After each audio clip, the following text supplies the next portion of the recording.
तर आजची सकाळ झाली या काढ्याने. मी ते तुळस आणि पेरूच्या पानाचा काढा घेत आहे.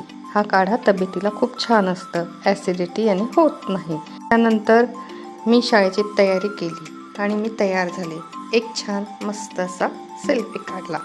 त्यानंतर संध्याकाळीपर्यंत आज पाऊसच होता आणि हे पावसाचं बाहेरचं वातावरण. आमची छोटीशी मिनी माऊसुद्धा तिथे वरांड्यामध्ये बसलेली तुम्हाला दिसत आहे. सोबत आहे छत्री.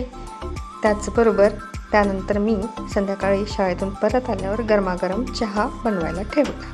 कारण पावसाच्या अशा वातावरणात आणि आल्या आल्या चहा तर हवाच, कारण थकवा दूर करायला हवाच ना. तर चहाला इथे छान मस्त उकळी येत आहे आणि चहा हा तयार होत आहे. मस्त 2-4 उकळ्या आलेल्यानंतर चहा हा रेडी झालेला आहे.